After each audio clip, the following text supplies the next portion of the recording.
China has carried out unwarranted, aggressive and intimidatory military exercises in the Taiwan Strait. Our allies are rightly concerned.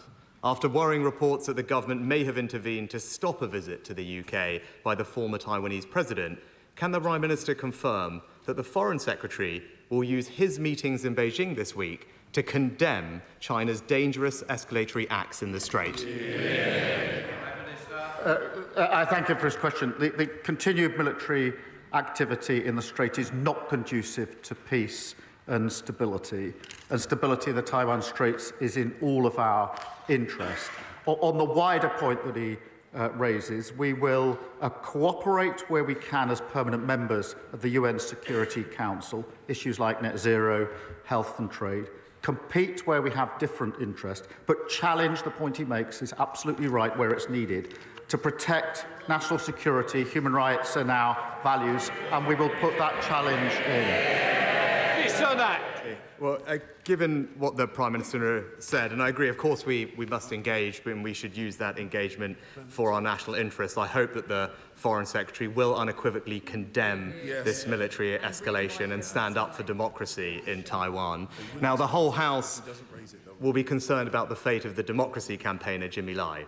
He is a British citizen who has been wrongly imprisoned in Hong Kong for 4 years. The previous government pressured China for his release.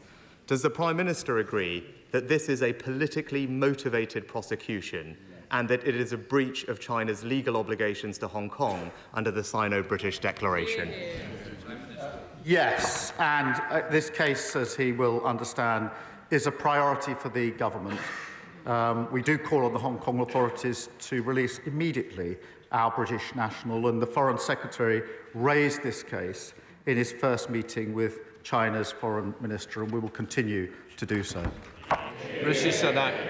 I thank the Prime Minister for that answer. Now, China, as he knows, has become a decisive enabler of Russia's war against Ukraine, supplying the vast majority now of Russia's imported military microelectronics and components, worsening the suffering of the Ukrainian people. So can the Prime Minister confirm that he is prepared to sanction any Chinese business or individual involved in aiding Russia's invasion of Ukraine, including secondary sanctions on financial institutions?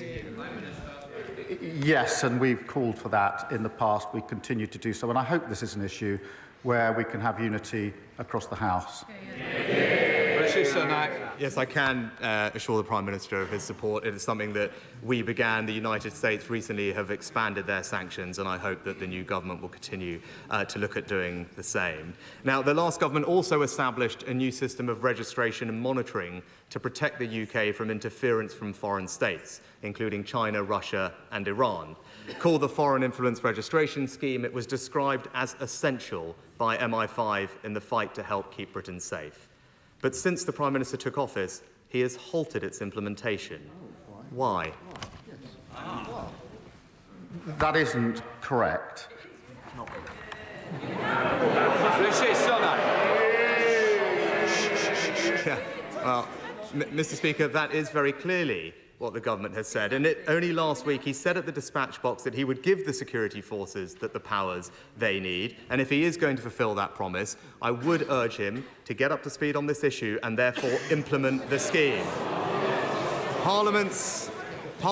Furthermore, Parliament's Intelligence and Security Committee have warned that British universities are increasingly a rich feeding ground for China to exert political influence over us.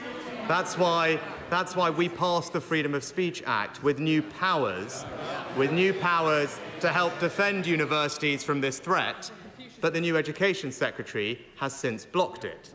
So can the Prime Minister tell us how, without this tool, the government will prevent Chinese influence over our universities? I really don't think party political points on security and intelligence.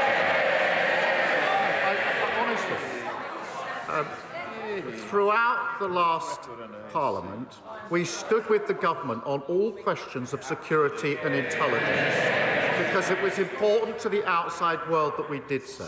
I worked with the security and intelligence services for 5 years prosecuting cases. I know firsthand the work that they do as a lawyer.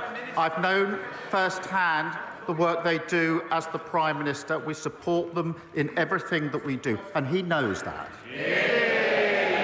Rishi Sunak.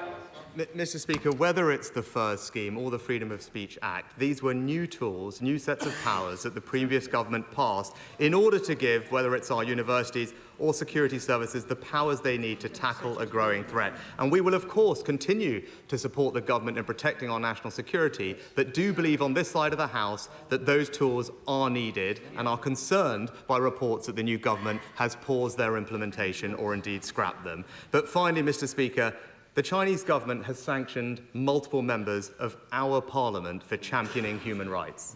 As a result, they have faced intimidation, abuse and surveillance.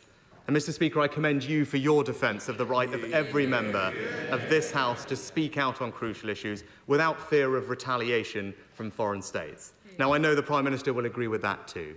So this week, will the Foreign Secretary in his meetings not just raise the issue, but tell the Chinese government to lift those sanctions on our colleagues? Yes, and we speak with one voice. He speaks about the record of the last government. That record was 14 years of failure. 6 years austerity, 3 years of Brexit logjam, then Johnson Trust and the Leader of the Opposition, utter failure. And this government was elected to do things differently, to make fairer choices, but most importantly, to give Britain its future back. So we will fix the foundations. We'll do it with a long-term plan to grow our economy, protect working people and rebuild our country.